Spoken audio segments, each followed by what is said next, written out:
Hello, good evening to Honours Academy. कल हम लोग नरेशन के ऊपर चर्चा कर रहे थे, तो नरेशन में हम लोगों ने यूनिवर्सल कॉन्सेप्ट के बारे में थोड़ा सा सीखा था।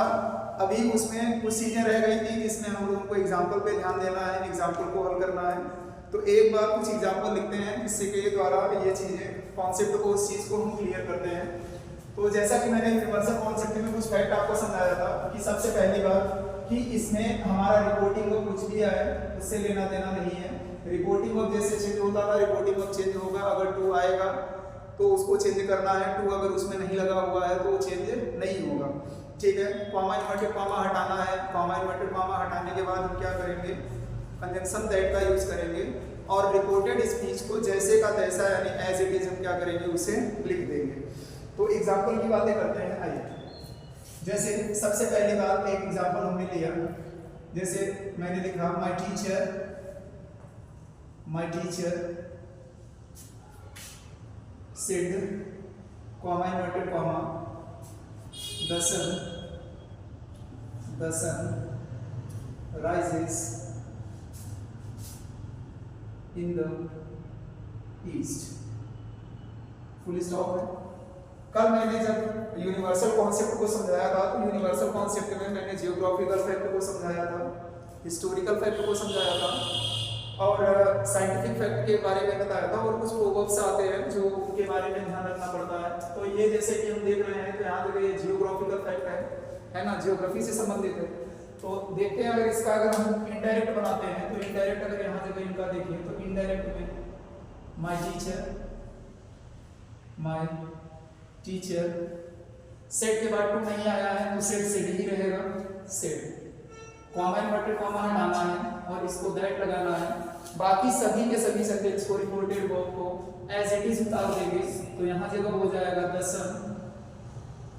सन rises in the east.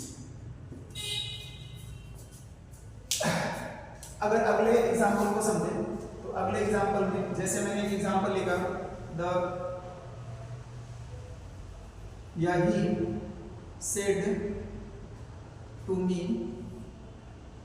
he said to me water boils at 4 degree Celsius.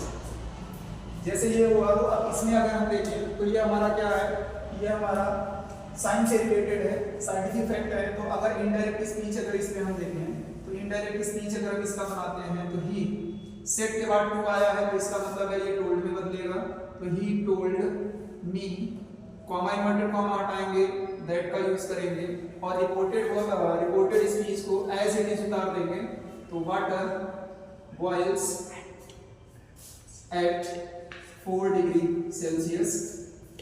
एक अगला एग्जांपल अगर देखते हैं, एग्जांपल में जैसे मैंने ये लिखा कि Raghav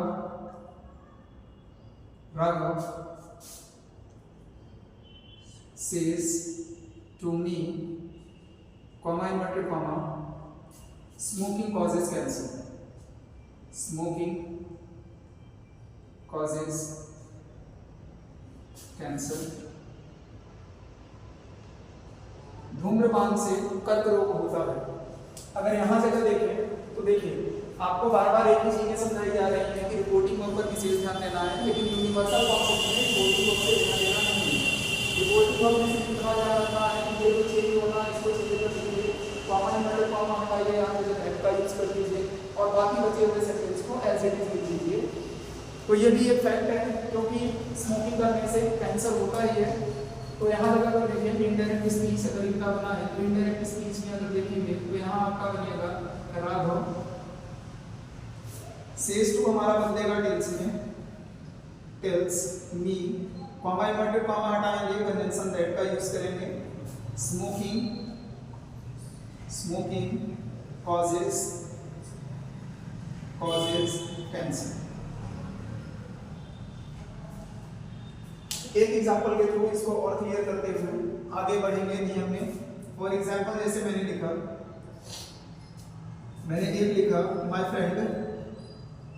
my friend said to me comma inverted comma, love is blind.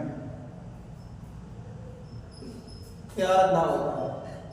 अगर आगे इसमें बात करें तो यहाँ जगह अगर इनडायरेक्ट स्पीच अगर इसमें देखते हैं तो यहाँ जगह देखिए ये हो जाएगा my friend, my friend, my friend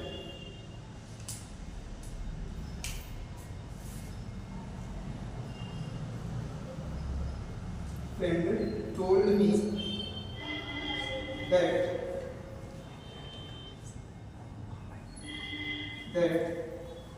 love is blind। तो यहाँ जगह यूनिवर्सल कॉन्सेप्ट की जो चीजें हैं वो यहाँ जगह क्लियर हुई। तो आगे अगर बातें करते हैं तो फिर कुछ अन्य नियम की बातें करेंगे इसके बाद। अगर ठीक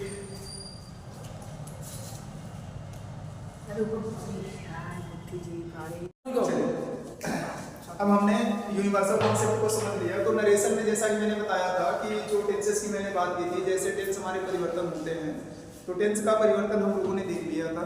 तो कुछ और एग्जाम्पल को आगे करते हुए आगे हम लोग इसके सेकेंड पार्ट को समझेंगे। जैसे एक एग्जाम्पल मैं यहाँ जगह लिखता हूँ। फॉर एग्जाम्पल मैंने जैसे यहाँ जगह लिखा Radha, Radha says to Syam, says to Syam, comma inverted comma, Mirabai, Mirabai has sung a devotional song। यहाँ जगह एक एग्जाम्पल मैंने ये लिखा। एक अगला एग्जाम्पल जैसे मैंने यहाँ जगह दिया, मैंने लिखा he said, comma inverted comma, मैंने लिखा Ram, comma you are looking for a job in computer field.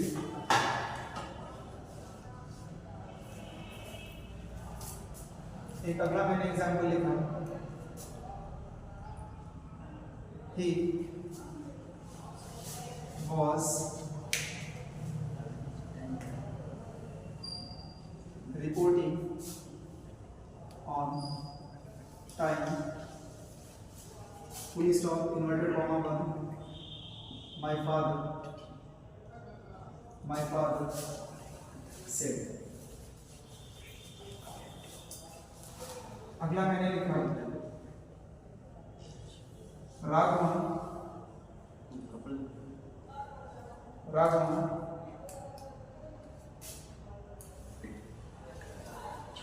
has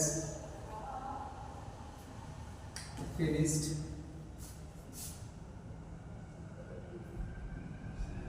his lunch,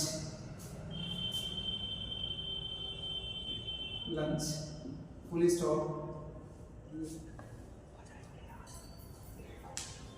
Sia, comma,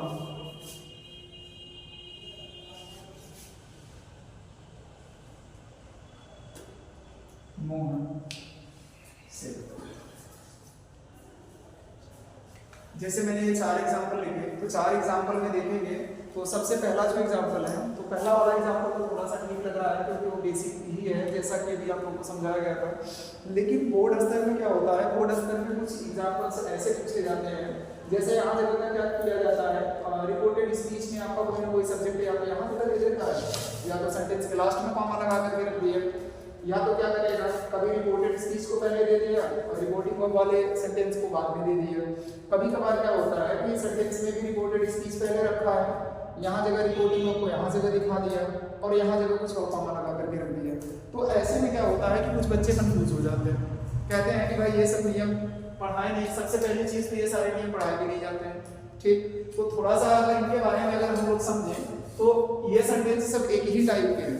इनमें कोई कुछ परिवर्तन नहीं हुआ है, बस इसमें कुछ चीजों को क्या किया गया है, उठा करके किसी अन्य जगह बैठा दिया गया। जैसे यहाँ जगह राम को लिख दिया गया है। अब अगर इंग्लिश भाषा में इसको समझे तो इंग्लिश भाषा में ये होता है वोकेटिव केस। अब वोकेटिव केस यानी सब्जेक्टिव केस है, तो इसे उठा करके यहाँ जगह रख दिया गया। तो प्रॉब्लम ये पड़ती है बच्चों को कि भाई ये राम आ गया यहाँ जगह, इसको हम हटाएंगे तो हटाएंगे कैसे? ठीक, तो केवल इतना ध्यान में रखना है कि ये सेंटेंस में केवल आप ये मान करके चलिए कि सेंटेंस हमारा यहाँ से स्टार्ट है, यहाँ से स्टार्ट नहीं है। इस चीज को हम सेट के बाद समझेंगे कि ये चीज जो भी लिखी गई है ये सेट के बाद लिखी गई है और उसके बाद कॉमा इन्वर्टेड कॉमा लगा है।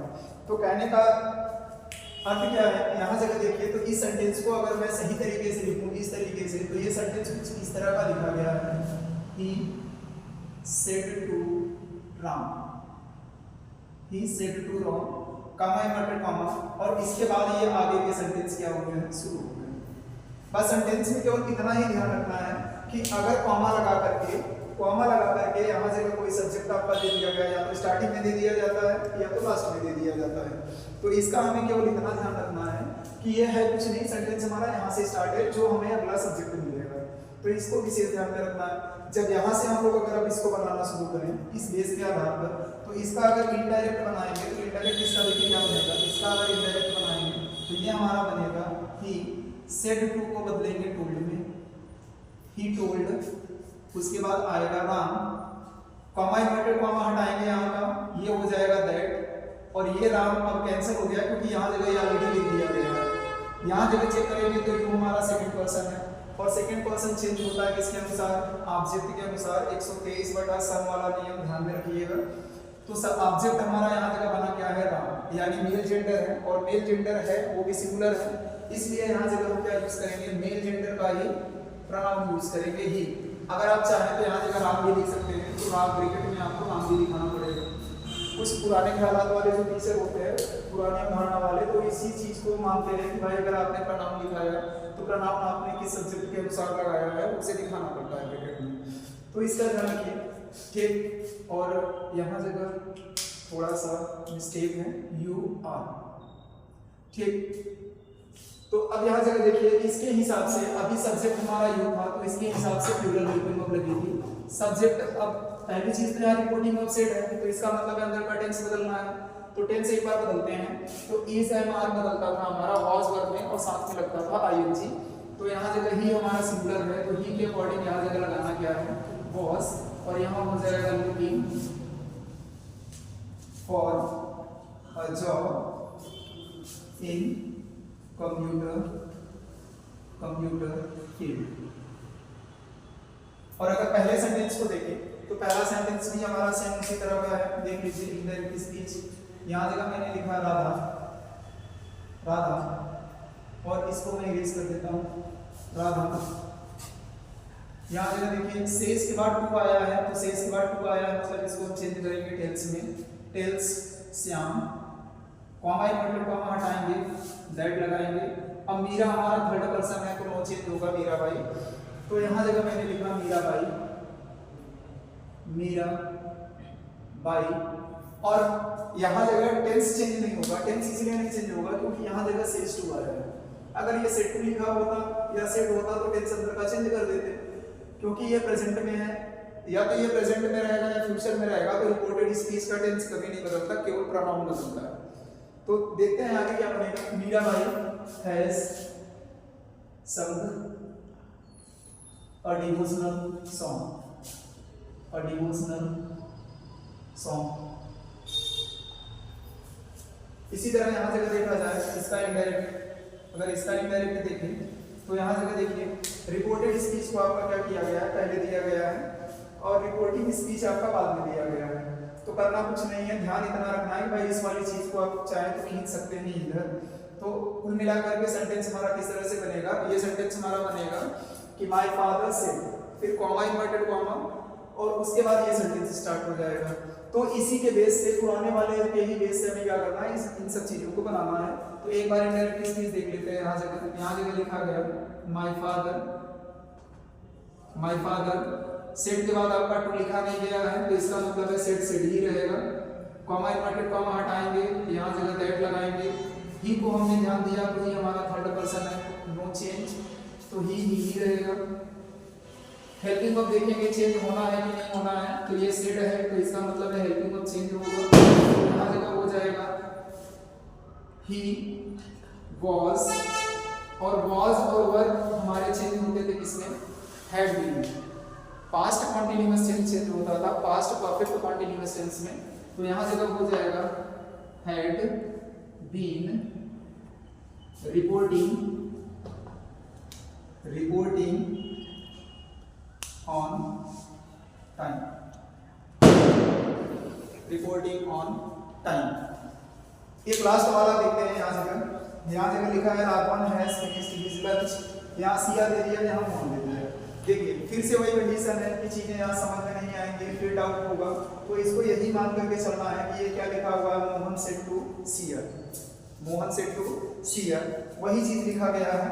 तो इसको अगर हम बनाएंगे तो मोहन सेड के बाद हमें टू मिल गया, मतलब सेड के बाद हमें ऑब्जेक्ट मिल गया, तो ये बदल जाएगा टोल्ड में, told Siya, comma inverted comma हटाएंगे, दैट लगाएंगे, यहाँ राघवन है तो थर्ड पर्सन है, तो थर्ड पर्सन है तो नो चेंज होता है, तो ये बनेगा राघवन। हैज है बदल जाएगा हेड में, had finished his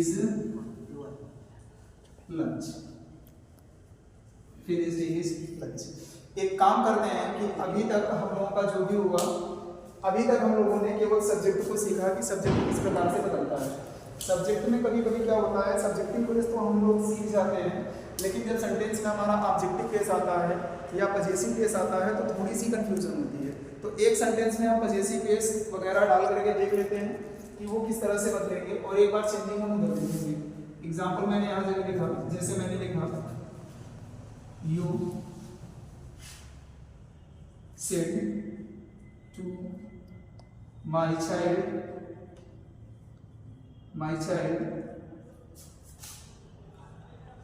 I am solving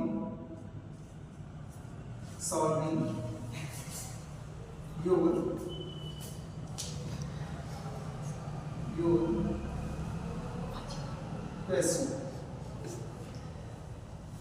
question now।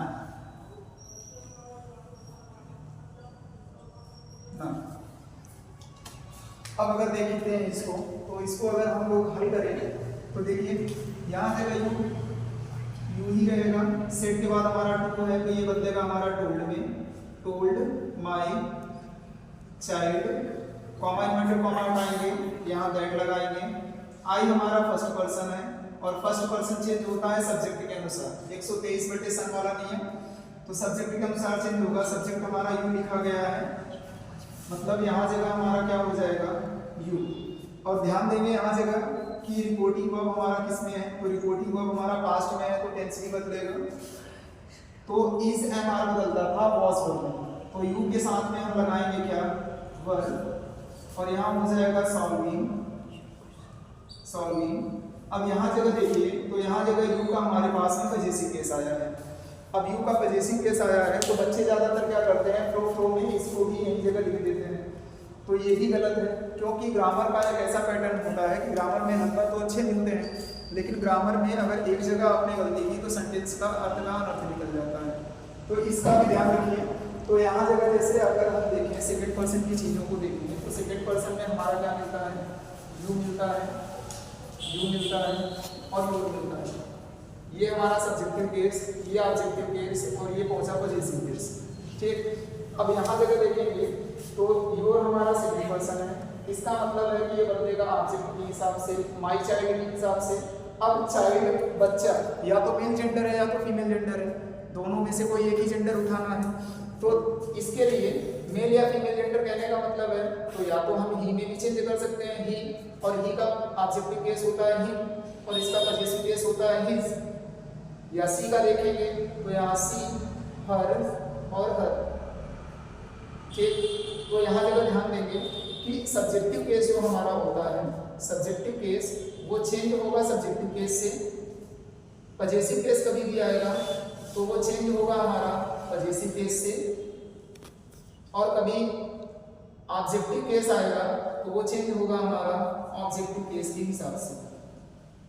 ये चीजें ध्यान रखिए। तो यहाँ जगह पजेसिव केस आया था, इसका मतलब है पजेसिव केस इन्हीं के हिसाब से निकलेगा, यानी योर चेंज हो जाएगा, या तो हम हिज में चेंज कर दें या तो हर में चेंज कर दें। तो यहाँ जगह हो जाएगा, देखिए यहाँ जगह मैंने क्या लिख दिया, सॉल्विंग हिज क्वेश्चन और नाउ का बदल जाता है, और यहाँ से ये क्या होगा, एंड होगा। तो इसके बारे में जो बेसिक्स थे, बेसिक हम लोगों ने आज जगह सीख लिया है। अब हम थोड़े से पैटर्न को आगे बढ़ाएंगे और इसका टाइप नंबर 2 लेकर के चलेंगे। चलिए, हम लोगों ने अभी तक अफर्मेटिव और नेगेटिव सेंटेंसेस को देख लिया, जितने चेंजेस होने थे हम लोगों ने चेंजेस के बारे में देख लिया। अब अगर आगे बात करेंगे तो आगे सेंटेंस के टाइप को जो मैंने दिखाया था, अगर आप यहाँ पे ध्यान देंगे तो जो सेंटेंस हमारा होता है, सेंटेंस के अगर टाइप की मैं बात करूँ, तो सेंटेंस के टोटल टाइप हमारे कितने प्रकार के थे, 5 प्रकार के थे। अगर एक बार मैं बताना चाहूँ तो ऐसे देख लीजिए, सेंटेंस के जो टाइप हमारे थे वो टोटल 5 प्रकार के थे। सबसे पहला था हमारा अफर्मेटिव, असर्टिव सेंटेंस था। असर्टिव सेंटेंस हमारा 2 पार्ट में बटा, जिसको हम लोगों ने अभी एक एक करके पढ़ा। एक था अफर्मेटिव या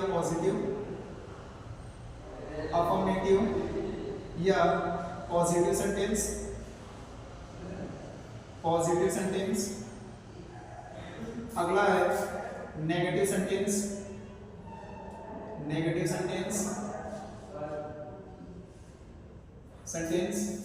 अगला यहां से देखेंगे तो हमारा आता है इंटेरोगेटिव सेंटेंस।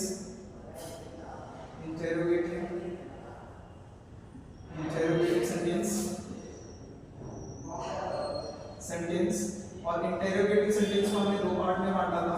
एक को मैंने कहा था हेल्पिंग वर्ब्स टाइप,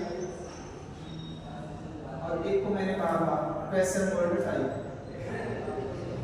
इसके बाद जो सेंटेंस का टाइप आता है वो आता है इंपेरेटिव सेंटेंस।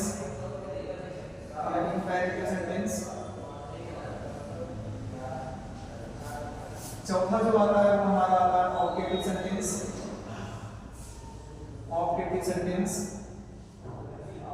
और पांचवा हमारा आता है एक्सक्लेमेटरी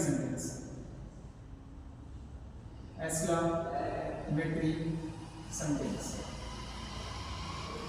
तो हम लोगों ने क्या किया है, हम लोगों ने एक चीज के बारे में पढ़ लिया है, वो हमारा कौन सा था, असर्टिव टाइप के जो सेंटेंस थे उनके बारे में हम लोगों ने पढ़ लिया है। थोड़ा जितना बेसिक था उतना बेसिक समझा दिए हैं। इसमें कभी कभी क्या होता है कि कुछ सेंटेंस के टाइप थोड़े से अलग आते हैं, तो उससे हम मिसलीनियस वाले में समझ लेंगे। कभी कभी क्या होता है हाइपोथेटिकल और इम्प्रोबेबल वाले फैक्ट भी आते हैं, ठीक है। या कभी कभी ऐसे आते हैं कि एक ही कार्य 2 समय पर चालू रहते हैं, तो इसकी बातें हम लोग मिसलीनियस में कर लेंगे तो वहाँ ज़्यादा अच्छा रहेगा। तो सेंटेंस के टाइप में हमने असर्टिव पढ़ लिया है। अब हम लोग स्टार्ट करेंगे इंटरोगेटिव को, बाद में देखते हैं, पहले स्टार्ट करेंगे imperative sentence.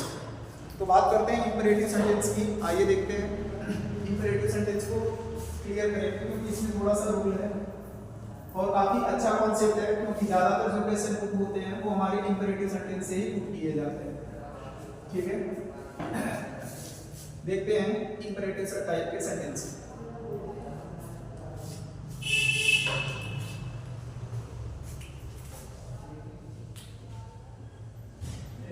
Imperative sentence.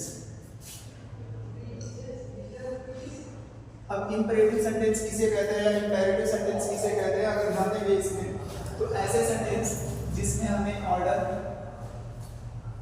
Request, command, advice, suggestion,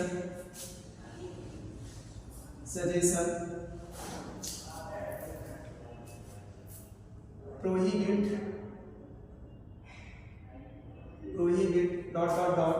etc. बहुत सारी चीजें आती हैं। तो खैर इन चीजों में हमें केवल इतना ही ध्यान रखना है कि सेंटेंस में जैसे हमारा ऑर्डर हुआ, रिक्वेस्ट हुआ, कमांड हुआ, एडवाइस हुआ, सजेशन हुआ, ठीक है।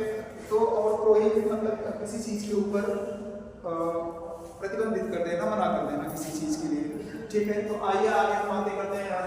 तो इंपरेटिव सेंटेंस की बातें ये रही, इसमें हम अलग अलग टाइप को लेकर के चलेंगे। तो टाइप नंबर फर्स्ट हमारा जो आता है इंपरेटिव सेंटेंस का, वो ये होता है कि यदि सेंटेंस में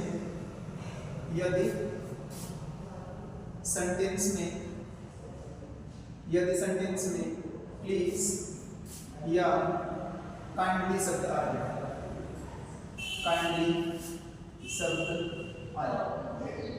यदि सेंटेंस में हमारा प्लीज या काइंडली शब्द आता है, तब हमें कुछ नियमों का ध्यान रखना है। जैसे मैंने यहाँ पर एक एग्जांपल लिखा, जैसे the poor man said, comma inverted comma, please help me, inverted comma. अगर यहाँ जगह ये सेंटेंस है, अगर इस सेंटेंस में अगर हम लोग रूल की बात करें कि रूल को अप्लाई कैसे करना है, तो रूल अप्लाई करने के लिए सबसे पहले कंडीशन है कि हम सेट या सेट टू को हम चेंज कर देंगे रिक्वेस्टेड में, ठीक। कॉमा और इन्वर्टेड कॉमा हटाएंगे, कॉमा और इन्वर्टेड कॉमास को हटाएंगे, इसको रिमूव करेंगे और यहाँ जगह यूज करेंगे कंजंक्शन टू का, यहाँ जगह यूज करेंगे टू का। तीसरी चीज जो इंपॉर्टेंट है उसे ध्यान में रखेंगे कि प्लीज या काइंडली जैसे वर्ड्स को, प्लीज या काइंडली जैसे वर्ड्स को रिमूव कर देंगे, ये बात रही। और एक चीज का विशेष ध्यान रखिएगा, ध्यान ये रखना है कि जैसे प्रोनाउन जो हमारे चेंज होते थे, प्रोनाउन वैसे ही उसी तरह से चेंज होने हैं, ठीक है। तो अगर किसी सेंटेंस का अगर हम लोग इनडायरेक्ट बनाएं, जो हमारे सामने लिखा गया है, तो इनडायरेक्ट बनाएंगे। तो इसमें एक चीज ये ध्यान रखके चलिएगा, इसमें कोई रिस्ट्रिक्शन नहीं है कि सेट आएगा तब भी बदलेगा या सेट टू होगा तभी बदलेगा, ये चेंज हो जाएगा। यहाँ चाहे सेट रहे चाहे सेट टू रहे, दोनों कंडीशन में चेंज हो जाएगा रिक्वेस्टेड में। तो यहाँ देखो देख लीजिए। अच्छा, एक चीज का और ध्यान रखिएगा, कभी कभी कुछ बच्चों के दिमाग में आता है कि जब ये सेंटेंस आते हैं हमारे सामने, तो हर एक टेंस में हम लोग सेज भी लेते हैं, से भी लेते हैं, विल से भी लेते हैं, विल सेज भी लेते हैं। तो प्रॉब्लम ये हो जाती है कि बच्चों को कंफ्यूजन हो जाता है कि टीचर यहाँ जगह से भी करके बताते हैं, लेकिन कभी कभी एग्जाम में सेज वगैरह लिखा जाता है। तो अभी इसकी भी हम बातें करते हैं, वही चेंज कैसे होगा। देखो ध्यान दो, कॉन्सेप्ट हमारा वही है, ये पास्ट में था इसलिए इसे हमने रिक्वेस्टेड में बदला। अगर ये प्रेजेंट में होता, मतलब यहाँ से या सेज होता, तो या तो ये रिक्वेस्ट में बदलता या तो रिक्वेस्ट में बदलता, ठीक। अगर यहाँ जगह विल से होता, यहाँ जगह अगर विल से होता, तो वही पुराना कॉन्सेप्ट है कि यहाँ जगह ये क्या हो जाता, विल से होता तब भी ये किसमें चेंज होता, विल रिक्वेस्टेड में चेंज होता, विल रिक्वेस्ट में चेंज होता। तो इस चीज का विशेष ध्यान रखिए, बाकी कोई प्रॉब्लम है नहीं। जैसे यहाँ जगह से हो जाएगा, सेज हो जाएगा, तो ये रिक्वेस्ट में बदल जाएगा। देखिए अगर यहाँ जगह इसकी हम बातें करें, तो अगर इसका इनडायरेक्ट बनाए तो इनडायरेक्ट हमारा क्या मिलेगा, इनडायरेक्ट हमारा मिलेगा द पुअर मैन रिक्वेस्टेड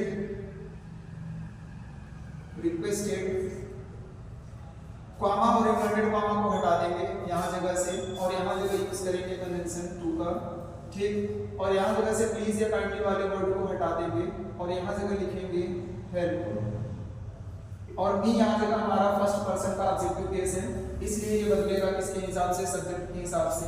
अब पुअर मैन है यानी आदमी है, इसका मतलब है यहाँ जगह इसका मेल जेंडर है, और मेल जेंडर का ऑब्जेक्टिव केस उठाएंगे तो यहाँ जगह क्या हो जाएगा। इसी तरह से अगर अगला क्वेश्चन लिखा जाए, जैसे मैंने एक एग्जांपल लिखा कि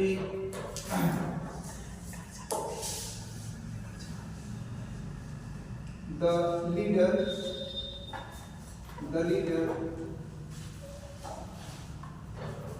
said to me, comma inverted comma, kindly kindly post this letter,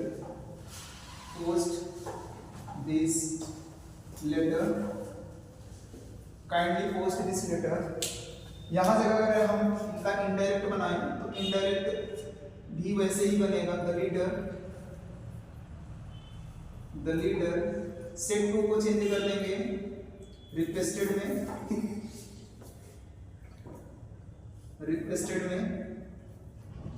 requested भी कॉमा इन्वर्टेड कॉमा हटाएंगे, टू लगाएंगे, काइंडली जैसे वर्ड्स को हटा देंगे और यहाँ जगह आपका रहेगा पोस्ट। और मैंने आपको अदर पार्ट्स ऑफ स्पीच की चेंजिंग बताई थी, तो इसका मतलब है यहाँ जगह दिस हमारा बदल जाएगा दैट में, दैट लेटर। ये बन गया हमारा इसका rule number first imperative sentence का। ठीक है, तो इन सब का ध्यान में रखिएगा, इन सबको ध्यान में रखिएगा।